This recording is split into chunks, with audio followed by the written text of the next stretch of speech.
খালিফা। সর্বপ্রথম তাকে তিনি ইসলাম ধর্ম দিয়েছিলেন, তারপরেই যাকে যাকে ইসলাম ধর্ম দিয়েছে তাকে তাকে হত্যা করা হয়েছে।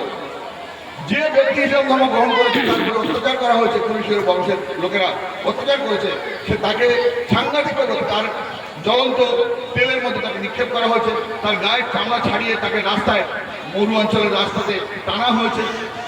সব দুষ্ট বালকরা তার পিঠে চেপেছে, ছাল ছাড়ানো মানুষটার উপরে পিঠে চেপেছে, চাবুক মেরেছে।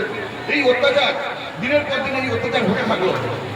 একে একে আবু বকর, বেলাল এরা ইসলাম ধর্ম গ্রহণ করলো, কিন্তু মৃত্যুও বরণ করলো অনেক অনেক লোক, কয়েকশো লোক মৃত্যু যখন হতে থাকলো, তখন নবী কি করলেন? এত অন্তরের এত ভালোবাসার মানুষ মারা যাচ্ছে, তখন তিনি মক্কা ছেড়ে মদিনায় চলে গেলেন ইসলাম ধর্মকে প্রচার করার জন্য। সেই মদিনায় গিয়ে তিনি বদরের যুদ্ধের মতো আরো টোটাল তিনটে যুদ্ধ তিনি অংশগ্রহণ করেছিলেন। কি মহান মানুষ দেখুন, এত বড় বড় যুদ্ধ করেছেন, কিন্তু নিজে হাতে কোনো লোককে মারেননি, নিজে হাতে কোনো ব্যক্তিকে মারেননি। আমাদের হিন্দু ধর্মের কৃষ্ণদেব পান ব্যাসদেব, যিনি মহাভারত রচনা করেছিলেন, ব্যাসদেব তার পিতা পরাশর মুনিকে জিজ্ঞাসা করেছিলেন, কাকে আমি ভগবান বলবো, কাকে আমি আদর্শ পুরুষ হিসেবে মানব? তখন তিনি পরাশর মুনি বলেছিলেন, ভগবান, আদর্শ পুরুষ এবং যে ঈশ্বরের দূত হিসাবে কাকে মানব না, ঐশ্বর্যস্য সমগ্রস্য বিদ্যস্য যশস্য জ্ঞান বৈরাগ্যস্যৈব স্বর্ণং ভগবতী না। যার মধ্যে ঐশ্বর্য থাকবে, সমগ্র ঐশ্বর্যের মালিক হবে, কিন্তু তার সেই ঐশ্বর্যের প্রতি লিপ্সা থাকবে না, লোভ থাকবে না, সে মানুষকে দান করে যাবে। নবী এত বড় লোক ছিলেন, তিনি সম্রাট ছিলেন, তিনি এম্পায়ার ছিলেন। এম্পায়ার হওয়া সত্ত্বেও তিনি চাটাইতে বসে রাজত্ব শাসন করেছেন। এম্পায়ার হওয়া সত্ত্বেও তিনি তার পুত্র কন্যাদের জন্য কোনো টাকা পয়সা রেখে যাননি, সমস্ত মানুষের মধ্যে বিলিয়ে দিয়েছেন। তাহলে এত সম্পত্তির মালিক হওয়া সত্ত্বেও তিনি সমস্ত মানুষকে নিজের সম্পত্তি বিলিয়ে দিয়েছেন। তার জ্ঞান থাকবে, তার অসীম জ্ঞান, নবীর অসীম জ্ঞান আছে। তার সৌন্দর্য থাকবে, নবীর সাংঘাতিক, তিনি খুব সুন্দর, গৌরকান্তি সুন্দর এবং আকর্ষণীয়, এবং তার যশ সমস্ত বিশ্বে পরিব্যাপ্ত হবে। এই সমস্ত গুণের অধিকারী হয়ে তিনি ইসলাম ধর্মকে প্রচার করেছেন। এবং তিনি যখন মক্কা থেকে মদিনায় ফিরে আসেন 630 সালে, ফিরে আসার পর ফিরে এসেছিলেন 622 সালে, 630 সালে যখন ফিরে আসেন এবং ফিরে এসে তিনি বিনা যুদ্ধে ভালোবাসার মাধ্যমে তিনি মক্কার সমস্ত মানুষকে বশীভূত করেন, মক্কার সমস্ত মানুষকে তিনি ইসলাম ধর্মে দীক্ষিত করেন। সমস্ত মানুষ ভালোবাসায় উদ্ভাসিত হয়ে ইসলাম ধর্ম গ্রহণ করেন। এর আগে কিন্তু একটা মানুষ ইসলাম ধর্ম গ্রহণ করলে তাকে মেরে ফেলা হতো, তাকে অত্যাচার করা হতো, কিন্তু সমস্ত মক্কাবাসী তার কথা শুনে ইসলাম ধর্ম গ্রহণ করেন। তার ভালোবাসা উন্নীত হয়ে তার ক্ষমতায় নয়, তাকে জোর করে নয়। এবং আপনি দেখুন যে মানুষটা একজন থেকে আজকে সমগ্র বিশ্বে জনসংখ্যা কত? 190 কোটি। সমস্ত বিশ্বে ইসলাম জনসংখ্যা হচ্ছে 190 কোটি। সমস্ত বিশ্বে 197টা দেশ, তার মধ্যে প্রত্যেকটা দেশেই ইসলাম ধর্মের মানুষ আছে, এবং 50টা দেশ শুধু ইসলামিক দেশ।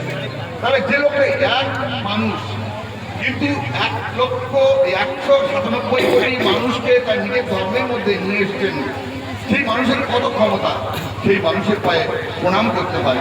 তিনি তার জীবনের শেষ ভাষণে যে কথাটি বলে গেছেন, আমি সেই কথা বলেই যাব, যে তিনি বলেছেন, সে মুসলমানগণ, আমি হয়তো এই যে আরাফাতের ময়দানে আজকে যে বক্তৃতা দিচ্ছি কোনোদিনই আর এখানে ফিরে আসতে পারবো না, আমার জীবনের পরিসমাপ্তি করতে পারে।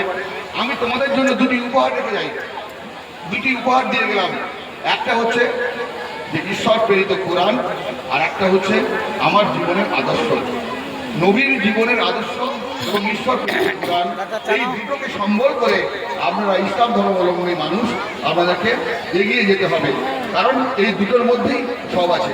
কিন্তু তিনি কিন্তু বলে গেছেন যে শুধু ধর্ম শিক্ষার মাধ্যম দিয়ে আমরা কিন্তু সব শিক্ষা লাভ করতে পারবো না। আমাদের সব শিক্ষা লাভ করতে গেলে আধুনিক জ্ঞান বিজ্ঞান দর্শনের সঙ্গে তাল মিলিয়ে চলতে হবে। তিনি বলে গেছেন রাজনৈতিক নেতাদেরকে তুমি সম্মান করো, শ্রদ্ধা করো। তিনি বলে গেছেন অপর ধর্মের প্রতি তুমি সম্মান জানাও। তিনি বলে গেছেন যে অন্যের সম্পত্তির উপরে তুমি লোভ করো না। তাহলে এবার আমি যদি বিজ্ঞান ভিত্তিকভাবে ব্যাখ্যা করতে চাই, আপনারা অনুষ্ঠানে আছেন, অনুষ্ঠান শুনবেন, আমি বেশি কথা বলবো না। সর্বোপরি বিজ্ঞান ভিত্তিকভাবে একটা কথা বিজ্ঞান ভিত্তিকভাবে বলি, যে তিনি বলেছেন, তার হাদিসে তিনি বলেছেন যে রক্ত ভক্ষণ করা নিষেধ। কেন রক্ত ভক্ষণ করা নিষেধ? কোনো জীবের রক্ত খাওয়া নিষেধ কেন না? রক্তের মধ্যে সমস্ত জীবাণু থাকে, ভাইরাস, ব্যাকটেরিয়া। কোনো মানুষ আমাদের যদি চেম্বারে আসে, আমরা বলি তোমার জ্বর হচ্ছে, সারছে না, তুমি পরীক্ষা করে দেখো, নিশ্চয়ই টাইফয়েড ব্যাকটেরিয়া আছে, তোমার টিবি থাকতে পারে, তোমার ক্যান্সার থাকতে পারে, যা কিছু সব কিছু কিন্তু রক্তের পরীক্ষার মাধ্যম দিয়ে সব রোগ নির্ণয় হয়। তাই রক্তের মধ্যে সমস্ত রোগের জীবাণু থাকে। তিনি বলেছেন কোনো মৃত মানুষ, কোনো মৃত জীবকে আহার করা নিষেধ, কোনো মৃত জীব খাওয়া নিষেধ। যখন কোনো জীব জীবিত থাকে তখন তার মধ্যে যে রোগ প্রতিরোধ করার ক্ষমতা থাকে, সেই রোগ প্রতিরোধ করার ক্ষমতা সে মারা গেলে আর থাকে না। তাই একটা মৃত জীবকে ভক্ষণ করা মানে রোগ ভক্ষণ করা, রোগ শরীরের মধ্যে ঢোকানো। এরকম শয়ে শয়ে তার হাদিসের নির্দেশ আছে, যে নির্দেশগুলোকে যদি আমরা ব্যাখ্যা করি, আমরা অবাক হয়ে যাব যে একটা মানুষ কি করে 1450 বছর আগে, 1500 বছর আগে, তার মধ্যে এত জ্ঞান, কোনো স্কুলে না পড়ে, কোনো বিদ্যালয়ে, কোনো কলেজে না পড়ে এত জ্ঞান কীভাবে সে অর্জন করবো?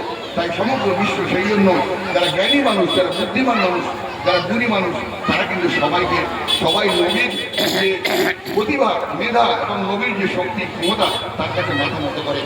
আমি সেই জন্যই সবার কাছে আহ্বান জানাই, আমি একটা পৃথিবীর শ্রেষ্ঠ মানুষের ডিসাইড করেছি, পৃথিবীর শ্রেষ্ঠ মানুষের ধর্ম অবলম্বন করেন। তাই আপনারাও পৃথিবীর শ্রেষ্ঠ মানুষের পরিণত হন। আপনারা এই সমস্ত শিক্ষা বিদ্যা অর্জন করে, মানুষের মঙ্গল করে, মানুষের ভালো করে, আপনারাও পৃথিবীর শ্রেষ্ঠ মানুষের পরিণত হন। আমার বক্তব্য শেষ করছি।